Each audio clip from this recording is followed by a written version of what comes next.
अस्सलाम वालेकुम। उम्मीद है आप सब खैरियत से होंगे। मेरा नाम अशर शब्बीर है और मैं BDS का 3rd ईयर का स्टूडेंट हूँ। जिस तरह जिस्म की सफाई के लिए नहाना ज़रूरी है, उसी तरह मुंह की सफाई के लिए ब्रशिंग भी ज़रूरी है, क्योंकि हमारे मुंह में 300 से 700 तक मुख्तलिफ बैक्टीरिया की स्पीशीज़ होती हैं जो कि मुख्तलिफ बीमारियों का बायस बनती है। तो आज मैं इस वीडियो में ब्रशिंग की इम्पोर्टेंस के बारे में बात करने जा रहा हूँ और इसकी टेक्निक के बारे में बात करने जा रहा हूँ। अगर इसकी अहमियत के बारे में बात करें तो अगर आप ब्रश नहीं करते हैं ज़्यादा दिनों तक तो आपके दांतों के ऊपर एक सॉफ्ट टिनेशियस लेयर बन जाती है जिसको हम प्लाक कहते हैं। प्लाक जो है बेसिकली बैक्टीरिया से मिलकर बनी होती है और जो हम खाना खाते हैं फूड पार्टिकल से मिलकर बनी होती है। अगर हम इस प्लाक को ब्रशिंग के ज़रिए साफ़ नहीं करते हैं तो ये कैल्सीफाइड होकर एक हार्ड लेयर में तब्दील हो जाती है जिसको हम कैलकुलस कहते हैं, जो हमारे मसूड़ों के गिर्द इकट्ठा होना शुरू हो जाती है। ये कैलकुलस हम आम ब्रशिंग से जो है साफ़ नहीं कर सकते, इसके लिए फिर आपको प्रोफेशनल क्लीनिंग करवानी पड़ती है किसी डेंटिस्ट से।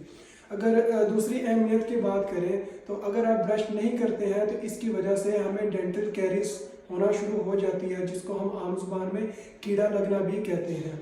ठीक है, और इसके अलावा अगर आप ब्रशिंग नहीं करते हैं तो आपको मुख्तलिफ मसूड़ों की बीमारियां हो सकती हैं, जिसमें जिंजिवाइटिस है, इसमें आपके मसूड़ों में से खून निकलना शुरू हो जाता है, आपके मसूड़े फूलना शुरू हो जाते हैं। इसके अलावा पेरिडोंटाइटिस है जिसमें आपकी जो बोन लॉस होना शुरू हो जाती है और जो आपके दांत हैं वो हिलना शुरू हो जाते हैं और बाज़ औक़ात अगर सीवियर हो जाए तो आपके दांत वहाँ से निकल जाते हैं। और इसके अलावा अगर आप ब्रशिंग नहीं करते हैं तो आपके मुंह से स्मेल आना भी शुरू हो जाती है। और एक रिसर्च के मुताबिक ब्रशिंग ना करने की वजह से जो दिल की बीमारियां हैं उनके होने के भी चांसेस बढ़ जाते हैं। इसके अलावा जो हमारे रेस्पिरेटरी सिस्टम की बीमारियां हैं उसके होने के चांसेस भी बढ़ जाते हैं। और जो डायबिटिक पेशेंट होते हैं जो ब्रश नहीं करते हैं उनको भी मसूड़ों की बीमारियां होने के चांसेस बढ़ जाते हैं। तो ये कुछ इसकी अहमियत थी ब्रशिंग की। तो अब मैं आपको ब्रशिंग की टेक्निक जो है डिमॉन्स्ट्रेट करके दिखाऊंगा। 90% ऐसे लोग हैं जो simple horizontally back and fourth motion में ब्रशिंग करते हैं, जबकि इस तरह ब्रश करने से दांत अच्छी तरह से साफ़ नहीं होते हैं। तो जो मैं आज आपको टेक्निक बताने जा रहा हूँ ब्रशिंग की, उसको बास मॉडिफाइड ब्रशिंग टेक्निक कहते हैं। वैसे तो और भी ब्रशिंग टेक्निक्स है लेकिन ये सबसे एक्सेप्टेड जो ब्रशिंग टेक्निक है वो ये है। इसमें बेसिकली आपने इस तरह करना है कि जो ये आपका टूथब्रश है इसको आपने 45 डिग्री के एंगल में ये थोड़ा सा टिल्ट रखना है। जो ये आपके ब्रश के ब्रिसल्स हैं, आधे ब्रिसल्स ये आपके मसूड़ों के ऊपर हों और आधे ब्रिसल्स आपके दांतों के ऊपर हों। इसी तरह आपने इसको स्मॉल सर्कुलर मोशन में ब्रश करना है। इसी तरह पीछे के दांतों को आपने ब्रश करना है और इसी तरह आपने आगे वाले दांतों को भी स्मॉल सर्कुलर मोशन में ब्रश करना है।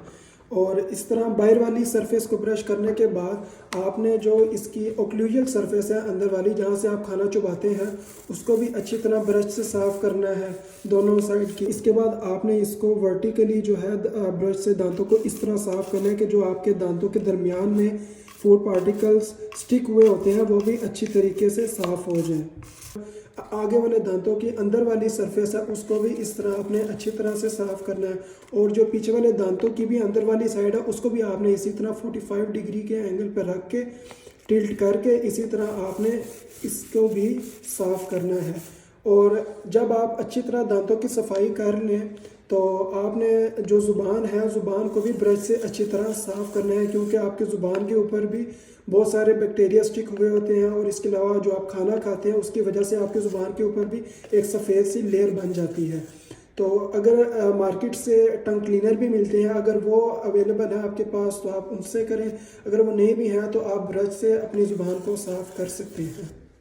ब्रशिंग में आपने कुछ चीज़ों का ख़ास ख्याल रखना है, जैसे कि सबसे पहले आपने कम से कम 2 से 3 मिनट जो है वो ब्रशिंग करनी है। 3 मिनट से ज़्यादा ब्रशिंग नहीं करनी, क्योंकि ज़्यादा ब्रशिंग करने की वजह से भी जो हमारे दांतों की सबसे पहली लेयर है इनेमल वो लॉस होना स्टार्ट हो जाती है।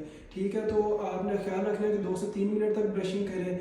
इसके अलावा आपने जो टूथब्रश यूज़ करना है वो आपने ना ज़्यादा हार्ड करना है और ना ही बहुत ज़्यादा सॉफ्ट करना है। आपको एक दिन में कम से कम 2 दफ़ा ब्रशिंग करनी है, एक सुबह के वक्त और एक रात को सोने से पहले। रात को सोने से पहले ब्रशिंग करना जो है वो इंतहाई अहम है, क्योंकि जो आप सारा दिन खाते हैं पीते हैं वो आपके दांतों के साथ स्टिक हो जाता है। तो लिहाजा अगर आप बगैर ब्रश किए सो जाते हैं तो आपके दांतों में कीड़े लगने के चांसेस बढ़ जाते हैं, या मुख्तलिफ बीमारियां जो मैंने आपको पहले बताई है वो होने के चांसेस बढ़ जाते हैं। तो लिहाजा रात को ब्रश लाजमी करके सोएं। और इसके अलावा आपने ब्रश करते वक्त जो है ज़्यादा प्रेशर नहीं लगाना अपने दांतों पे, क्योंकि ज़्यादा प्रेशर लगाने की वजह से जो अब्रेजन स्टार्ट हो जाती है, हमारे इनेमल जो हमारे इनेमल की लेयर है वो अपग्रेड होना स्टार्ट हो जाती है, जिसकी वजह से सेंसिटिविटी होने के चांसेस बढ़ जाते हैं।